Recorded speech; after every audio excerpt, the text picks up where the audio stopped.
Hello, welcome back. Thank you so much for being here. Today we're going to be ranking 11 holiday makeup releases. So before we get into it, I hope you'll consider subscribing to my channel before you leave.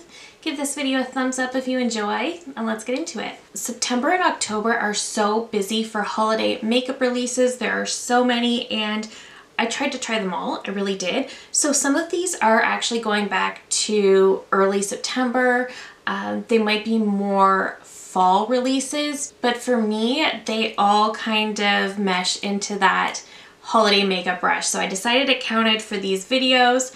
Let's hop into my rankings. So coming in at number 11 is from Patrick Ta, and this is the Major Holiday Face Palette. I love Patrick Ta so much. I love almost everything he releases. I absolutely love his eyeshadow palettes, his lip products, his cheek products, all so good. I don't get along with the foundation, but this just really isn't my favorite either. The last 2 years, the first year he released one of these palettes, and there was 3 blushes, and I believe they were all the same formula that is in his individual blush duos. I never picked that one up, but that palette got the best reviews from everybody I saw. Last year he released a palette with 2 blushes and a highlight. So the blushes actually were a different formula than what is in his individual duos. These blushes are the exact same formula that was in last year's face palette.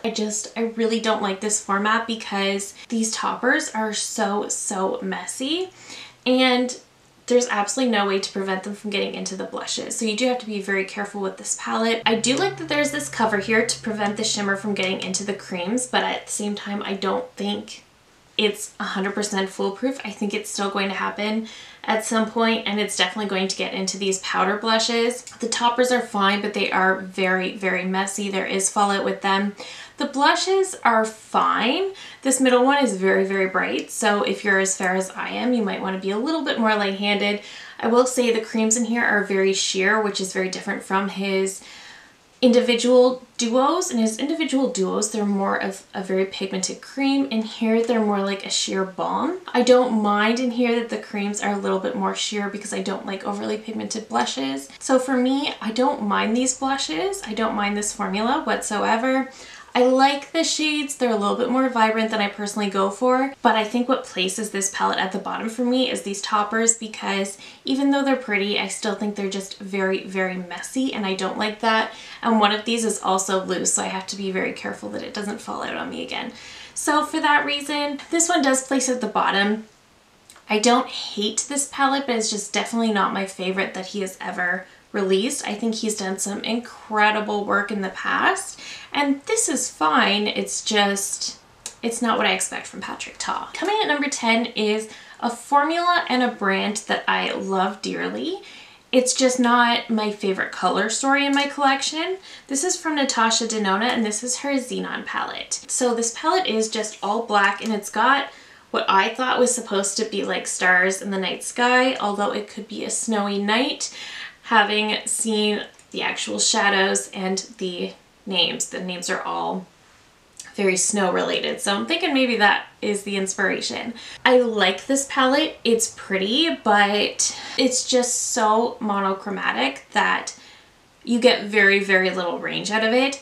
I really had to push myself in my initial review to get a lot of different looks, and I had a lot of fun pushing my creativity. I had a lot of fun seeing what I could do. If you're not somebody who does a lot of smoky looks, or if you don't wear gray eyeshadow ever, I would definitely skip this palette. If you have the mini Xenon, I would honestly say that you can create a very similar effect. You don't need this because, again, it's just so monochromatic. The only way to really get any sort of range of looks out of here is to change up the shape and the formula that you use to create your looks. Typically, my go-to is always transition shade, darken, and then shimmer all over the lid. That is just what I do almost every single time, but I noticed the only way that I would get more range out of this was when I changed up the formula. So when I actually just put this blue smoky shade all over the lid and then added a shimmer on top, that was different for me, but it gave me something different.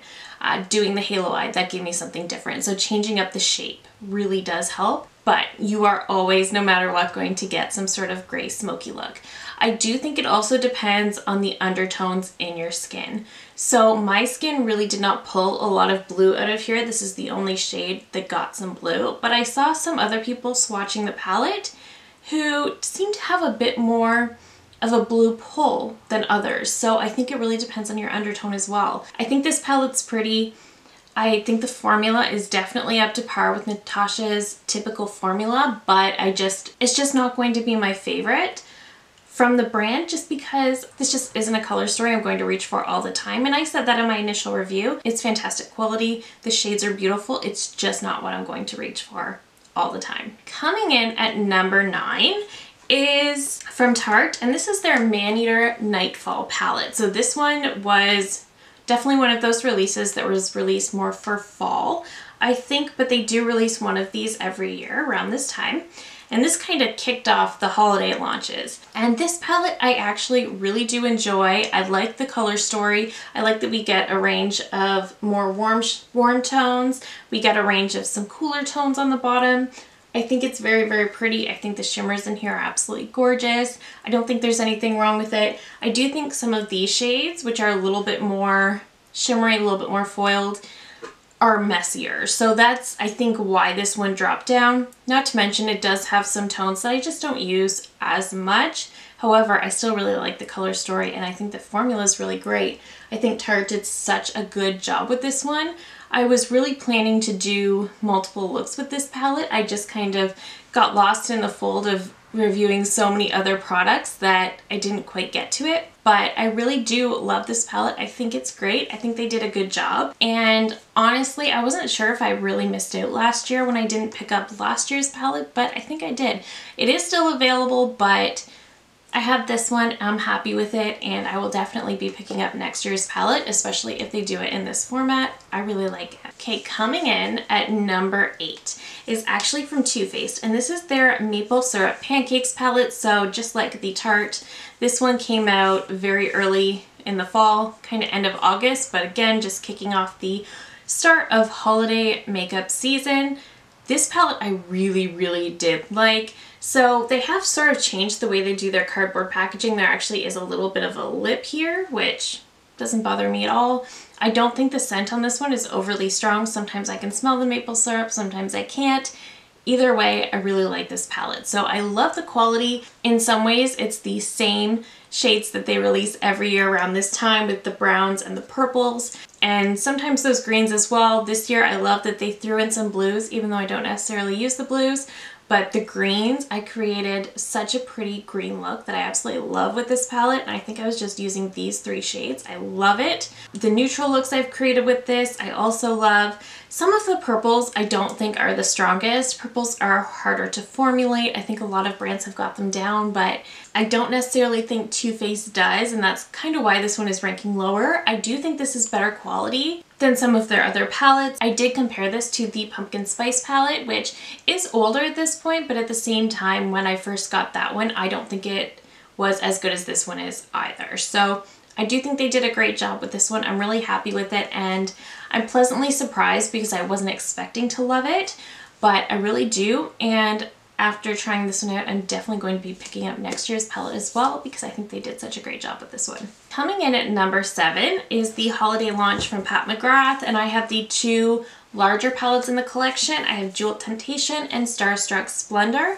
So with these 2 palettes, she also released 4 Quints, which I did not pick up, but I'm still considering, and some face trios. One of the trios is finally on its way to me. It was out of stock initially, but it's now on its way. But these 2 larger palettes, they both have 9 eyeshadows, 2 blushes. I absolutely love Pat's blush formula. So I was really excited to see this, even though I don't necessarily love when cheek and eyeshadows are in the same palette. For me, it just kind of cheapens the product, but her blush formula is so good. These are made in Italy, just like her typical formula. The eyeshadows in here are made in the US, so a little bit different. The quality is still good, just not up to par with what we would see in maybe her Quince or definitely not her Motherships, but still a very, very pretty palette. I think this one is nicer for deeper skin tones. For me, some of these shades are just a little deeper.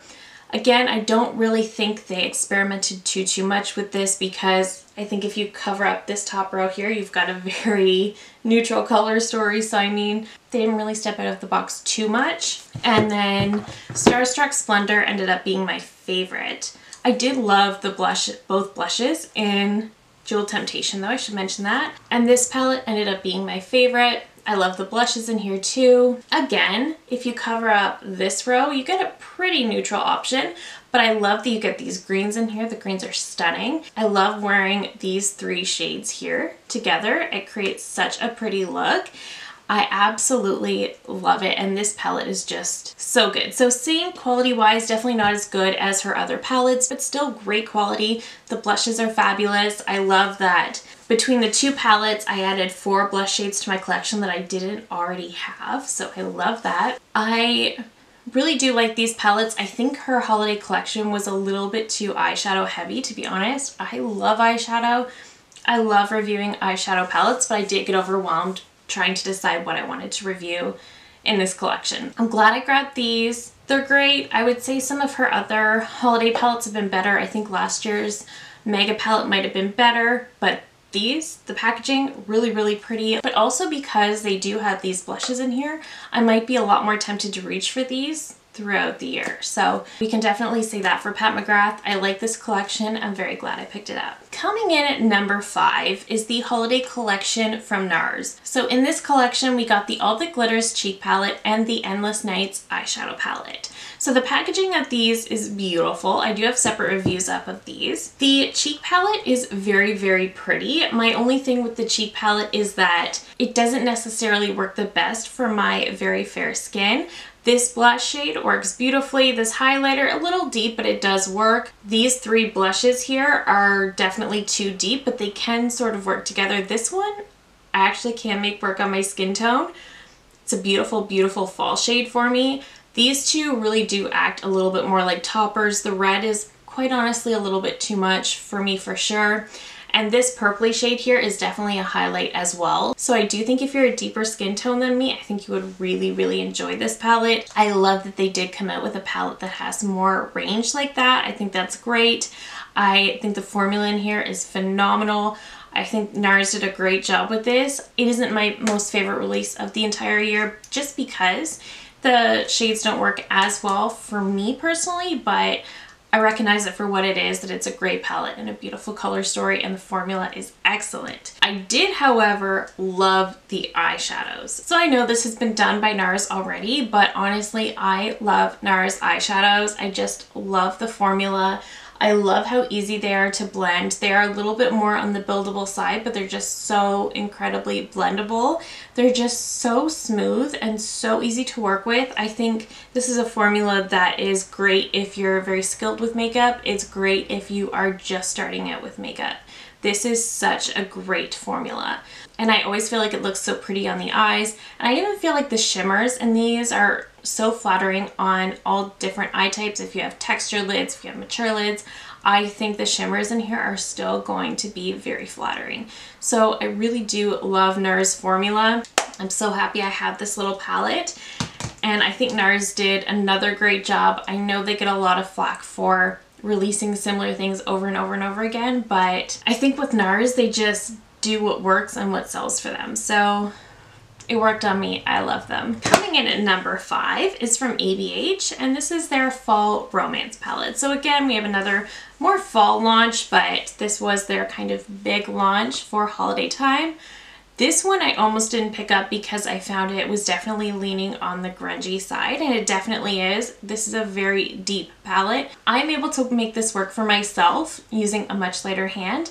I still think the looks come out very, very pretty, very easy to work with. This formula is great. I do love the ABH formula. Again, easy to work with, blendable, but again, very pigmented. So if you are near my skin tone and you don't love overly dark looks, you might want to pass on this, but you might also be comfortable just using a lighter hand. I do think the shade Fireside is so pretty. is just that most beautiful rose gold, and the name Fireside seems so appropriate for the shade. The purples in here are gorgeous. I love that there's greens in here. I do love this palette. I think they did such a good job. I know a lot of people love the Cosmos palette that came out earlier this year. I like that one too, but I think this one just offered something a little more special in my opinion. So I really do think they did a great job with this one. I'm glad I picked it up. Coming in at number 4 is from Urban Decay, and this is their Moondust Quad in Space Rider. So they did release 2 of these. I think they're both available now. I'm pretty sure they're both available at Ulta. I'm not sure if they're still available at Sephora, but I did try this out and I really do like it. Like I mentioned in my review, this does live on my desk because I might incorporate it for any type of look. You get 4 different shades and it actually does range from light to deep. We get a nice champagne, we get Space Cowboy, which is so famous at this point. Then we have Wild Dipper Rides Again, which is like a pretty pink, and then we have a more khaki type shade. So, so pretty. I think these are beautiful. I did say in my review there is some fallout with them, so I do recommend using them with your fingers. There was a couple people who commented to wet the brush, and that definitely helps. But I found I still personally got a bit of fallout. I don't know if that's a me thing, but regardless, I still really, really enjoy this. I had so much fun playing with it, and I definitely do leave it out on my desk for those days when I just want a little extra sparkle. The top 3 were no-brainers. I know exactly that they were in the top 3. It just really came down to what order I wanted to put them in.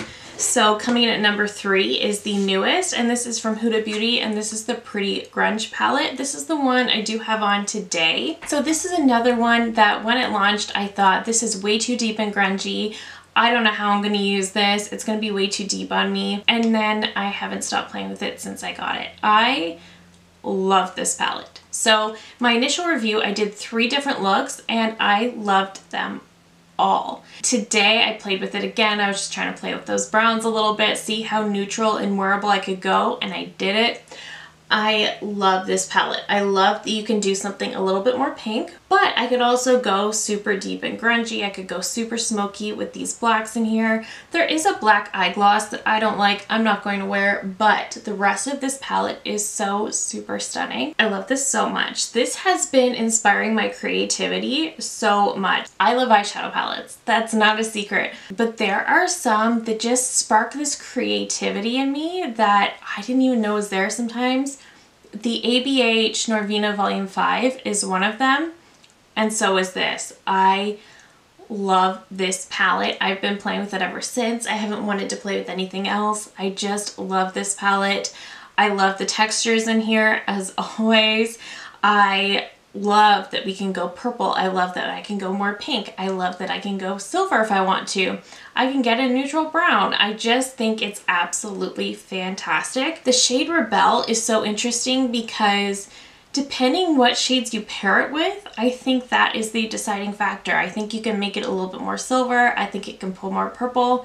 When I used it with the pinks yesterday, it pulled more pink. I think I did the same look in my initial review video, and it seemed to pull a little bit more pink. It's just a fabulous, fabulous shade. This shade is like a gunmetal to purple shift. Fascinating. Very, very silver right here. Such a good palette. It's going to be ranking very high at the end of the year, and I did not expect that. Again, I didn't expect to like this at all. I thought it was going to be way too grungy. You can actually go so wearable with this, and the formula is so good. This honestly, this took me by such surprise in the best way. Okay, coming in at number 2 is from Charlotte Tilbury. So she released the Beautyverse eyeshadow palette and the Hollywood Blush and Glow Glide palette. So the face duo is really pretty. It just looks like this. It is a mini, and it's the same size as her mini Film Star Bronze and Glow. This blush is very pretty. I have heard some people say it's patchy on them, it doesn't work well on them. I personally haven't had that experience, but I have heard that. I think it's beautiful. I love this highlight because it's a very soft powder. It's very flattering. It pairs beautifully with the blush, of course, but it's just such a beautiful creamy powder. I really love the highlight. I think this duo is beautiful. Again, this blush is a little brighter than what I would typically go for, so the the highlights really what gets me a little bit more excited about this one. My main critique of this was that it's really expensive. It does retail for $29 US, which might be fair for Charlotte Tilbury, but Canadian it's 42, which to me is really unfair for something that is literally the palm of my hand. So to me that's just a little too expensive. However, because I really enjoy the product and I absolutely love the eyeshadow palette, that is what put this launch into number 2 for me. I almost had the Huda in number 2, but I realized I've been loving on this a lot longer. If I were to re-rank this in a month, the Huda might rank above this, but for now I think I have to put the Charlotte Tilbury. The eyeshadow palette. In initial photos I thought it's pretty, but it's really not looking like Charlotte Tilbury. And this is a different format of eyeshadow palette for her, so I think that's fair. But the packaging is absolutely stunning. The size of the palette is the same as her face palettes that she releases. What I loved and what made this palette special for me was these top 3 browns here are more like a cream to powder formula. So if you're familiar with that formula from the Natasha Denona, kind of like that. I understand that these 3 shades were also in her Icon palette, which I never tried, but I understand they were in there. This pink is definitely just more of a classic matte. It's not like a cream to powder like these. This is a topper, and then we have 4 metallics. The silver is actually more of a creamy silver. Look at that beautiful, beautiful silver. I think it's stunning. And then these 3 are a little bit more dry shimmers. I will say I don't know that this is the most cohesive color story, just because we do get some of these warmer browns up here and then silver. It doesn't really play well with the rest. I think you can still make something work for sure, but I do genuinely love this palette. I love this color story. I love these shades on the bottom. I don't think there's a ton of difference between these 2 on the lid. My favorite is honestly this little L of browns. I love these mattes. I love the formula so, so much, and I love these 2. I think they're so, so stunning. I do love this palette. On one hand, I really do like this format from Charlotte as well, because you do end up getting a lot more product. I do kind of wish we got the 12 pan palette that we're used to for holiday, because obviously you get 12 shades. This one only has 9. However, the formula in here is better. So I guess it's a win some, you lose some kind of situation, but I do absolutely love this palette. I've been enjoying it so, so much. And coming in at number 1 is probably no surprise, but this is the Hourglass Ambient Lighting Edit Unlocked Jellyfish palette. I love this. I really do. I have missed the last couple of years just because I'm really slow to go through these, but at the same time, I really do love this one. Like the bronzer in here, it's a little bit warmer than I would like, but it is still very nice. The blushes are beautiful. The finishing powders, stunning as always. I do have Dim Light in one of their other palettes, but I love this shade. This highlight is what really brings it home for me though. There's just something about it. It's got like a pinky tone to it, so I find it meshes with my blushes really well. I just find it so flattering and so pretty and so smooth. You can definitely build it up to be a bit more of a blinding highlight, but again, it's just so flattering and smooth. I absolutely love it. So I've definitely been loving on this one. They do have a Black Friday sale coming up. You can actually shop it right now. It's HD VIP 23 will get you 20% off right now. And I'm having a hard time not ordering another palette just because I love them so much. I would order the leopard, but I definitely don't need it. I really, really love this formula so much. And these palettes are such a great value when you compare this palette of 6 different shades to 6 individual powders from Hourglass. This is a really great value. But that is it for me today. I feel like this year I've been quite happy with the holiday launches from all of these different brands. Let me know down below what your favorite holiday launch has been so far. I love hearing from you guys so, so much. If you're new here, I hope you'll consider subscribing before you go. I do upload at least 3 new videos every single week. And that is it for me today. Thank you again so very much for watching, and I will see you in my next one. Bye!